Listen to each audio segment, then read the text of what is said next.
श्रीमन्नारायण भगवान की जय। श्रोतागण, आज हम श्रीमद् भागवत ज्ञान रूपी गंगा कथा के तीसरे सत्र में प्रवेश करने जा रहे हैं। जैसे पिछले 2 सत्रों में हमने श्री भागवत जी का आंशिक महत्व जाना, श्री सुखदेव मुनि महाराज जी के जन्म की कथा जानी, उसी प्रकार आज हम श्री भागवत जी के महात्म्य को एक विस्तार रूप देने जा रहे हैं, उसका एक विस्तृत विवरण जानेंगे। एक समय की बात है, शौनिक आदि ऋषि, शौनिक एक प्रमुख ऋषि हैं, वो 88,000 ऋषियों को लेकर सूत जी के पास पहुंचते हैं। सूत जी कहाँ रहते थे? सूत जी वैसे कौन? सूत जी वेदव्यास जी ऋषि के सबसे प्रधान, प्रिय और श्रेष्ठ शिष्य थे।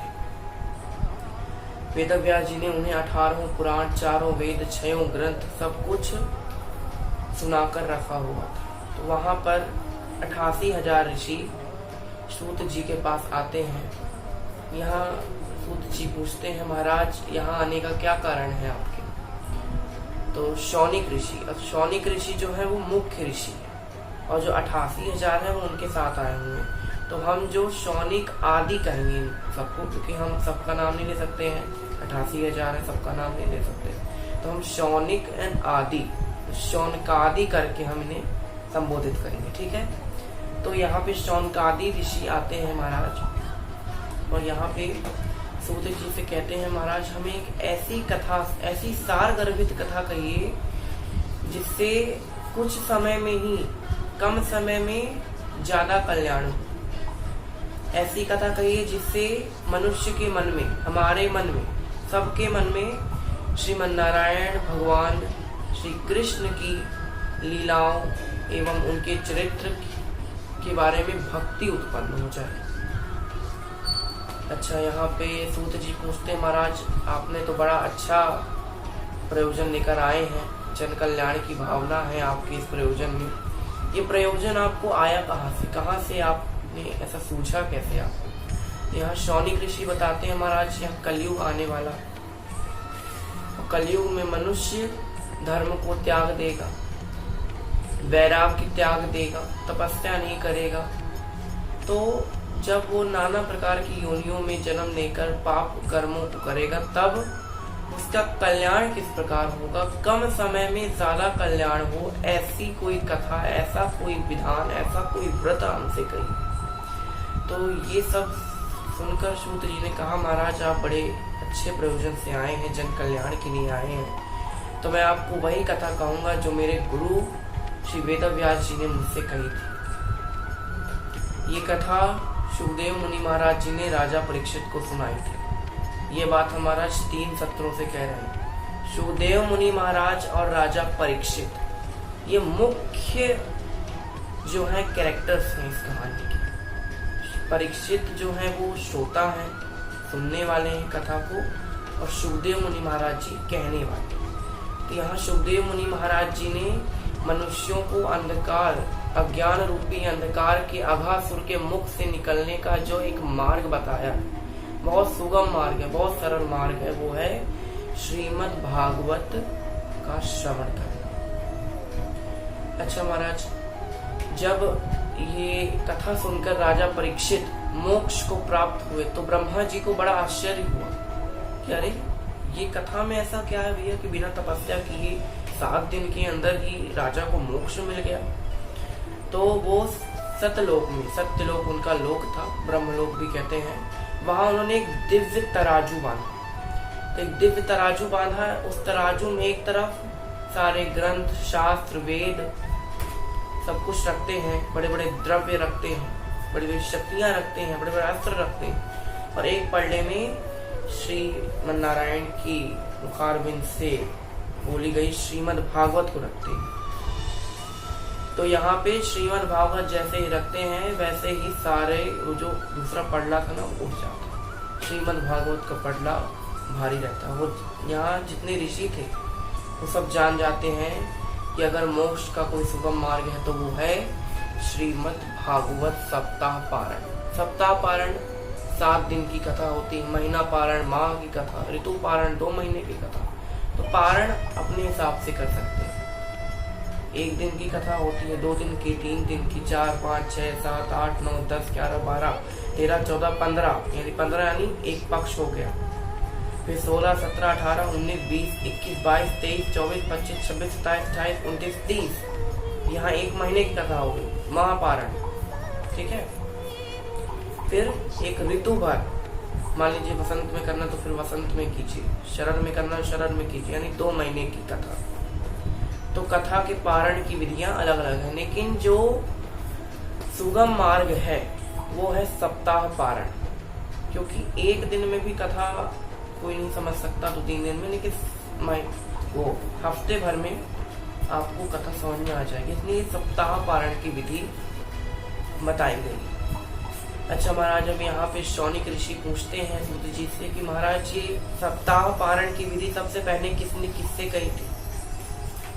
यहाँ सूत जी बताते हैं कि ये सप्ताह पारण की विधि सबसे पहले शनकादिक ऋषियों ने नारद से कही थी, जब वो बड़े व्याकुल थे। यहाँ शौनिक ऋषि कहते हैं सूत जी से कि महाराज नारद जी साक्षात भगवान के स्वरूप हैं, वो तो अचर चराचर विश्व में भ्रमण करते हैं, बड़े ज्ञानी हैं, तो उन्हें कैसी दुविधा आई कि उन्हें भागवत का सप्ताह पारण विधि करनी पड़ी। तो यहाँ पे सूत जी कहते हैं वो मैं एक गुप्त कथा है जो केवल मुझे और वेदव्यास जी ऋषि को पता है, वो मैं आज आपको बताऊं। एक बार सनकादि ये 4 कुमार है महाराज, ये भी भगवान के ही अवतार है। भगवान का पहला अवतार सनकादिक ऋषियों का। सनकादिक ऋषि 4 मुनि है, बड़े छोटे छोटे बालक है, 5-5 वर्ष के 4, लेकिन ज्ञान में ब्रह्मा के भी पूर्वज ऐसे। तो सनकादिक कौन है? सनक, सनंदन, सनातन और सनत कुमार, ये 4 ऋषि हैं। सनत कुमार या सनकादिक जो भी कहें, जैसे हमने कहा शौनिक और आदि, तो यहाँ सनक और आदि सनकादिक ऋषि। सनकादिक ऋषि एक बार विशाला यानी उज्जैन में सत्संग के लिए आए। वहां नारद जी बड़े दुखी बैठे हुए थे। नारद जी से पूछा, महाराज दुखी क्यों हैं आप? तो इतने दुखी हैं जैसे कि किसी सेठ का सब कुछ धन लुट जाता है तो वो इतना दुखी हो जाता है। इतने चिंतातुर क्यों हैं आप? कैसे आए, क्यों आए हैं यहाँ इस विशालापुरी में, इस उज्जैनी में, अवंतिका नाथ की पुरी में आप यहाँ क्यों आए? नारद जी कहते हैं मैंने पृथ्वी लोक को 14 भुवन में सबसे उत्तम लोक माना था। 14 भुवन के बारे में हम पिछले वीडियो में बता चुके। 14 भुवन में मैंने सबसे उत्तम लोक माना था, क्योंकि यहाँ काशी, प्रयाग, हरिद्वार, कुरुक्षेत्र इस तरह के पावन तीर्थ हैं। तो मैं यहाँ पर आया, गंगा नदी, गोदावरी नदी, सब जगह तट पे गया, लेकिन वो परम शांति मुझे प्राप्त नहीं हुई जिसकी तलाश में मैं यहाँ आया था। क्यों नहीं प्राप्त हुई? बताते हैं कि जो अधम का सहायक है कलयुग, उसने मनुष्यों को ऐसा घेर लिया है कि मनुष्य अब अपना नित्य कर्म भूल गए।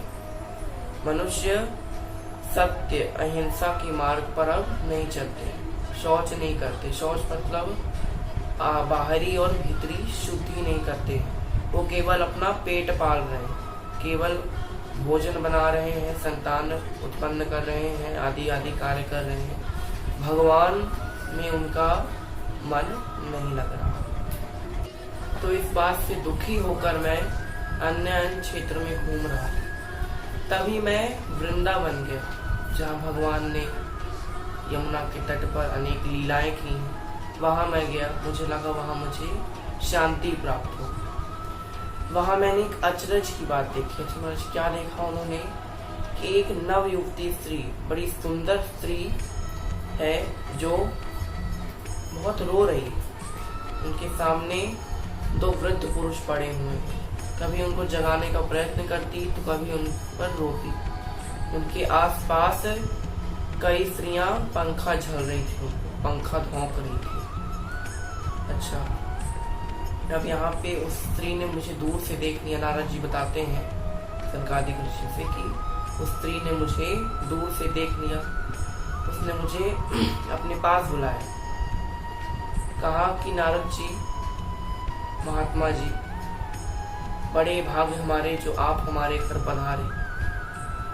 मतलब आपके दर्शन मात्र से ही भगवान प्राणी मात्र के संकट दूर हो जाते हैं।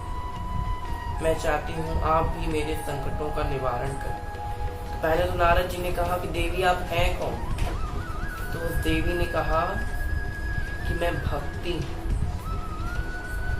ये जो दो वृद्ध पुरुष है ना, ये दो मेरे पुत्र हैं, ज्ञान और वैराग्य। ज्ञान और वैराग्य कलयुग में वृद्ध हो गए। और ये जो चारों ओर मेरे आप देवियां देख रहे हैं ना, वो नदियां हैं। गंगा, यमुना, सरस्वती, सिंधु, कावेरी, गोदावरी, कृष्णा, सब कुछ ये नदियां हैं। बताइए, ऐसी देवियों के द्वारा सेवित होने पर भी मेरे दुख की कोई सीमा नहीं है, मेरे दुख का कोई निवारण नहीं है। यहाँ पे नारद जी कहते हैं आपको क्या दुख है? बताती हैं कि देखिए देव नारद जी, सतयुग से द्वापर तक तो मैं कितनी अच्छी थी, भगवान के साथ रही, मैं भक्तों का पालन पोषण किया, लेकिन आज ये कलयुग के आ जाने से मेरी ये ऐसी दशा हो गई है। मैं तो वैसे द्राविड़ क्षेत्र में जन्मी, कर्नाटक में बड़ी बड़ी, महाराष्ट्र में मुझे सम्मान मिला, गुजरात में आकर मैं थोड़ी जर्जर हो गई, और ये कलयुग के आने से तो मैं और भी निर्बल हो गई। तब मैं वृंदावन को आई। वृंदावन को आई, मुझे लगा यहाँ आने से मेरे दुख दूर होंगे। यही हुआ। यहाँ आई तो यहाँ मैं तेजमयी हो गई, यहाँ मैं तरुणी हो गई। तरुणी यानी जवान हो गई। लेकिन ये जो मेरे पुत्र है ना, ज्ञान और वैराग्य, ये तो अभी भी वृद्ध है। वृद्ध है। बताइए महाराज, जिसकी माता जवान हो और पुत्र वृद्ध हो तो कैसी दशा हो? ये पूछते हैं कि ये विपरीत क्यों? हम तीनों तो साथ में रहने वाले हैं, तो ये विपरीतता क्यों आ गई हमें कि मेरे पुत्र जो है वो बूढ़े हैं और मैं यहाँ तरुणी हूँ? नारद जी बताते हैं कि मैं आपको अपनी दिव्य दृष्टि से देखकर बताऊंगा कि ऐसा क्यों हुआ। नारद जी नेत्र बंद करते हैं और देखते हैं। 2 मिनट में ही सारा दृश्य सामने आ जाता है। बताते हैं देवी, ये कलयुग के द्वारा हुआ। कलयुग में सारे सदाचार, तप आदि नष्ट हो गया है, भक्ति भी नष्ट हो गई है। लेकिन कहीं कहीं भक्ति है, जैसे वृंदावन। तो वृंदावन में आकर आप अच्छी हो गई, स्वस्थ हो गई, तेजमयी हो गई। लेकिन वृंदावन में जो ज्ञान और वैराग्य है, ये फिर भी इनमें तेज नहीं आ रहा है, क्योंकि ज्ञान और वैराग्य कलयुग में खत्म हो गए। ये सब उनके बारे में बताते हैं। यहाँ भक्ति कहती हैं कि राजा परीक्षित ने इस कलयुग को रहने ही क्यों दिया? उसको वहीं मार देना चाहिए था जहाँ से वो आया था। यहाँ नारद जी बताते हैं ऐसा नहीं कर सकते। बोले क्यों? बोले कि देवी, जब भगवान कृष्ण रूप में अपनी सारी लीला करके अपने परम धाम को पधार गए,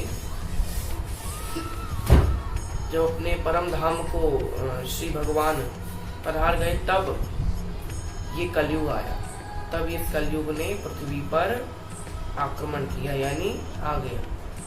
राजा परीक्षित को देखकर वो उनकी शरण में आया। इस शरण में आया तो राजा परीक्षित ने उसे अपने शरण में नहीं लिया, उसका वध नहीं किया। क्यों वध नहीं किया? क्योंकि कलयुग में जो पुण्य मिलता है वो 3 युग में नहीं मिलता। मान लीजिए, जो पुण्य त्रेता युग, द्वापर युग और सतयुग में बड़े बड़े तप, बड़े बड़े यज्ञ, बड़े बड़े अनुष्ठान करने से नहीं मिलता, वो केवल कलयुग में भगवान का नाम जपने से मिल जाता। इसलिए राजा ने उसे नहीं मारा। फिर भी यहाँ बताते हैं ना, राजा ने नहीं मारा तो क्या हुआ? कलयुग ने अपना प्रभाव तो दिखाया, सभी चीजों का सार नष्ट हो गया, तपों का सार नष्ट हो गया।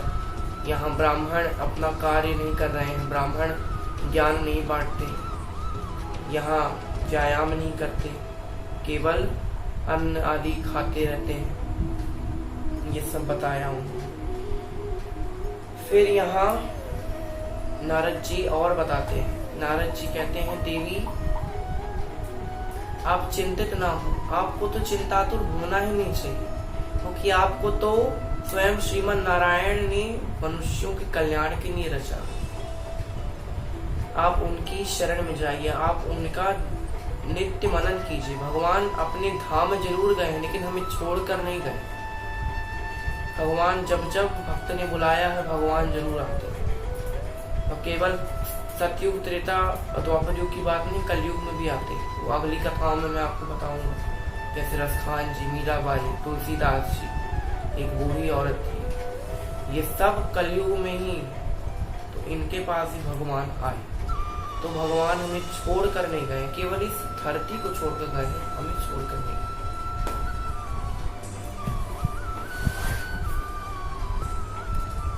तो यहाँ नारद जी वही सब कह रहे हैं कि भगवान अपने धाम को गए, हमें छोड़कर नहीं गए। और उन्होंने तो आपको क्यों रचा? क्योंकि आप भक्ति हैं। और सतयुग, त्रेता और द्वापर, इसमें भक्ति, ज्ञान और वैराग्य के साथ चलती रहेगी, लेकिन कलयुग में ज्ञान और वैराग्य नहीं रहेंगे।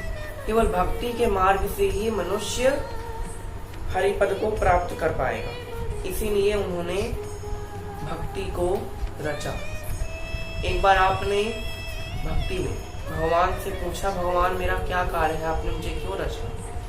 भगवान ने बताया, आप मनुष्यों के हृदय में वास करें, मेरी भक्ति आप पहुंचाएंगे उन्हें। आपने उनकी बात मान ली, आपने उनकी बात मान ली, तो उन्होंने आपको वरदान स्वरूप मुक्ति को आपकी दासी बना दिया। यानी जो मनुष्य भक्ति भाव से भगवान का ध्यान करेगा, मुक्ति उसके पास अपने आप आ जाएगी। लेकिन ये द्वापर युग तक से नहीं था। कलयुग में मुक्ति जो थी वो पाखंड नामक रोग से ग्रसित होकर चली गई, परम धाम को चली गई। अब कलयुग में जब जब भक्ति बुलाती तभी मुक्ति आती है। भक्ति बुलाने पर मुक्ति आती है और चली जाती है, उसके साथ नहीं रहती। केवल ज्ञान और वैराग्य को उसका पुत्र माना उसने, इसलिए वो यहाँ पे उसे रख गए। ठीक है महाराज। अब यहाँ पे भक्ति कहती है, अब यहाँ नारद जी कहते हैं कि कोई बात नहीं पुत्री, तुम परेशान मत हो, मैं तुम्हारे सभी दुखों का निवारण करूंगा। मैं इस कलयुग में घर घर में मनुष्य के हृदय में भक्ति जागृत कर दूंगा। अगर मैंने ये कार्य नहीं किया ना, तो मेरा नाम भी नारद है। ऐसा नारद जी कहते हैं।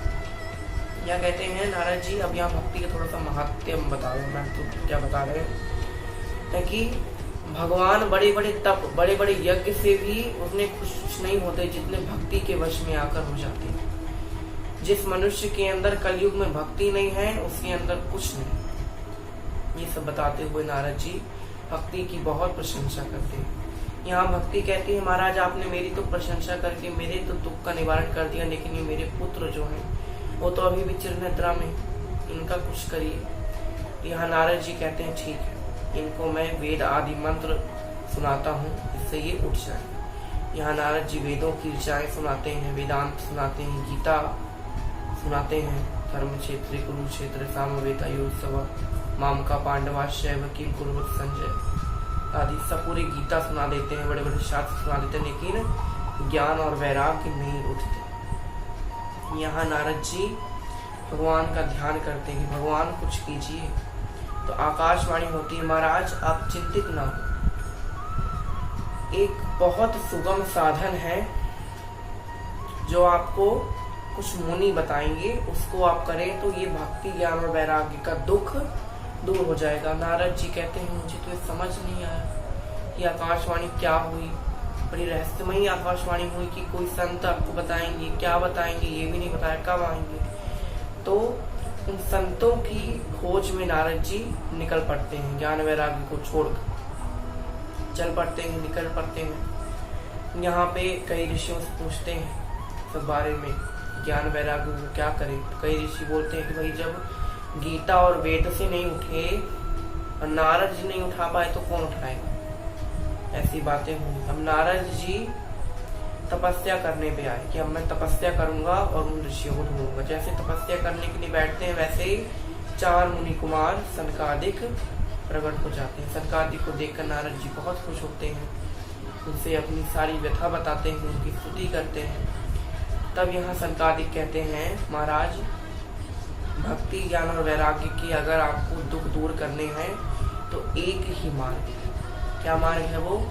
श्रीमद् भागवत ही वो मार्ग है।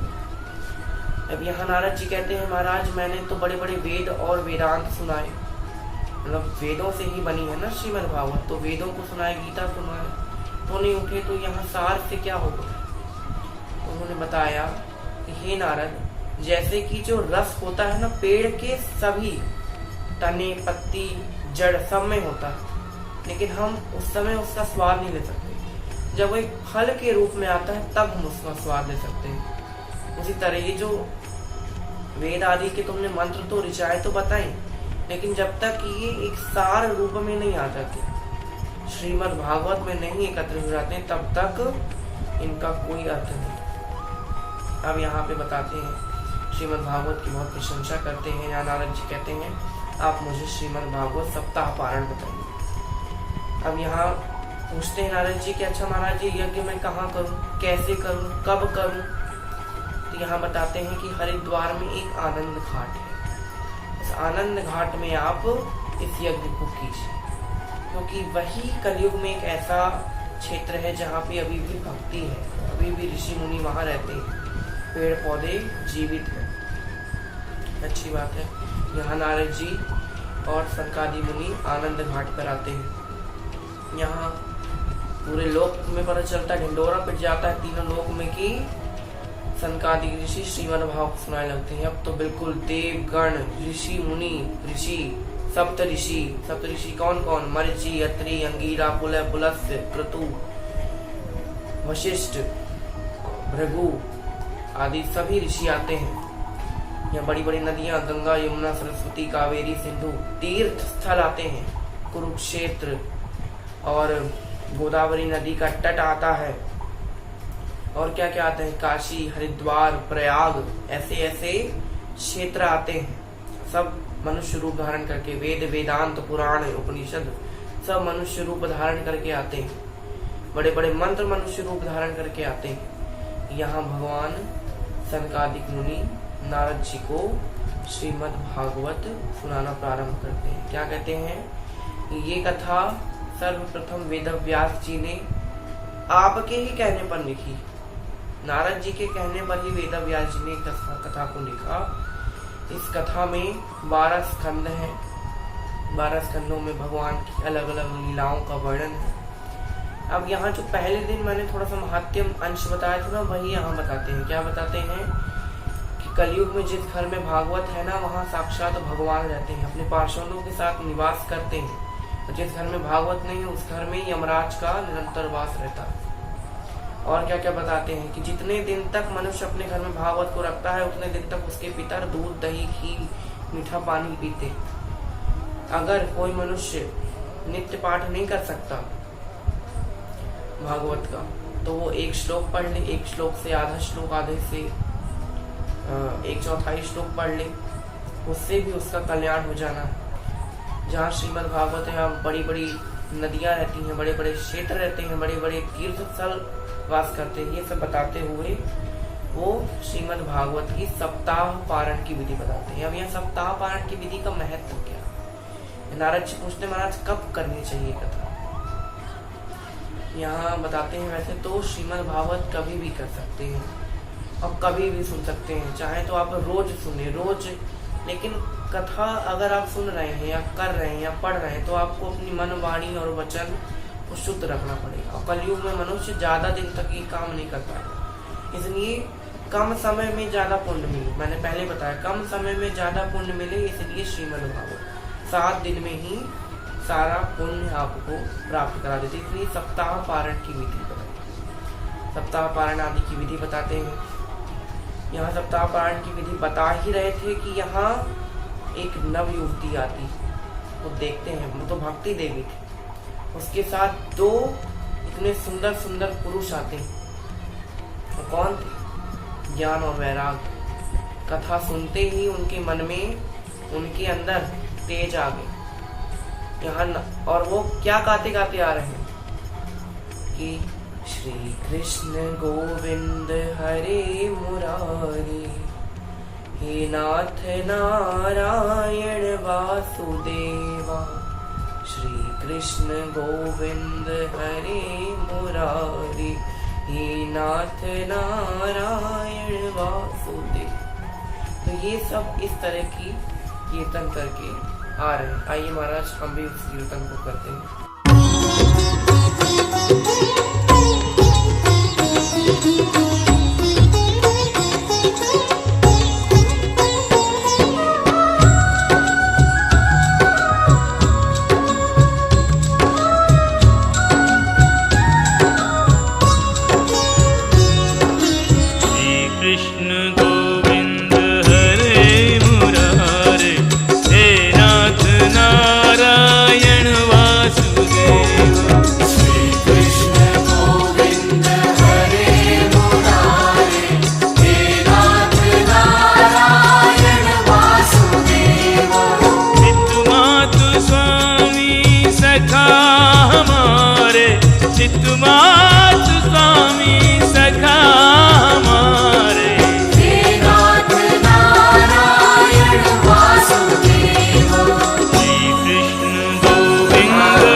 तो इस प्रकार महाराज भक्ति भगवान की स्तुति करते हैं। श्री कृष्ण गोविंद हरे मुरारी, हे नाथ नारायण वासुदेव। इस प्रकार की स्तुति करती हुई भक्ति देवी सनकादिक से कहती है, महाराज अब मेरे लिए क्या आदेश है? सनकादिक कहते हैं, अब आपके लिए कोई आदेश नहीं है। आप अब कलयुग में मनुष्यों के हृदय में निवास करें, उनमें हरि भक्ति आए, ऐसी मेरी प्रार्थना है। क्योंकि महाराज भक्ति ही कलयुग में एकमात्र साधन है जो मोक्ष को प्राप्त करा सकती है, और कोई साधन नहीं है।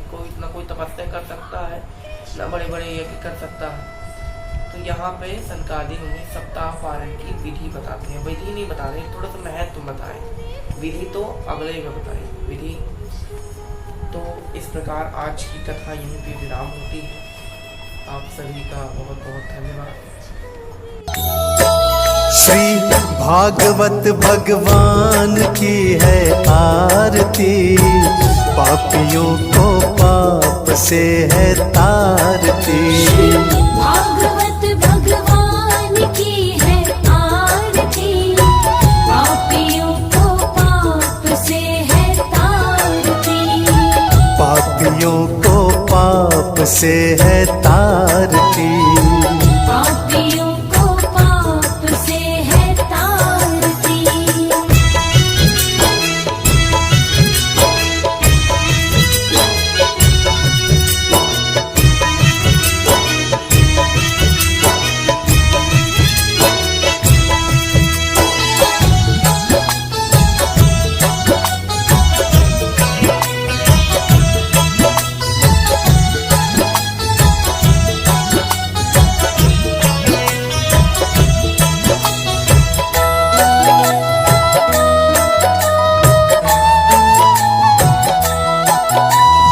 अमर ग्रंथ ये मुक्ति पंथ ये पंचम वेद निराला, नव ज्योति जगाने वाला। ये अमर ग्रंथ ये मुक्ति पंथ ये पंचम वेद निराला, नव ज्योति जगाने वाला। हरि नाम यही हरि धाम यही, हरि नाम यही हरि धाम यही। जग के मंगल की आरती, पापियों को पाप से है तारती। श्री भागवत भगवान की है आरती, पापियों को पाप से है तारती। पापियों को पाप से है तारती। भागवत भगवान की है आरती, पापियों को पाप से है तारती। पापियों को पाप से है तारती।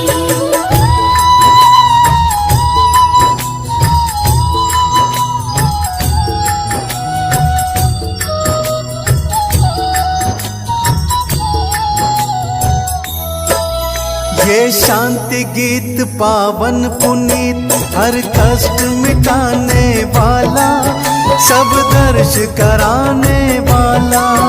ये शांति गीत पावन पुनीत हर कष्ट मिटाने वाला, सब दर्श कराने वाला।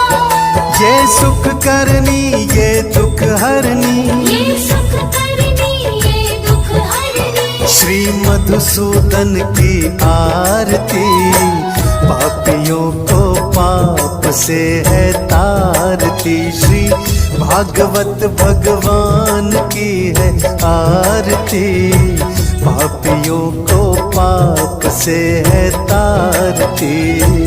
पापियों को पाप से है तारती।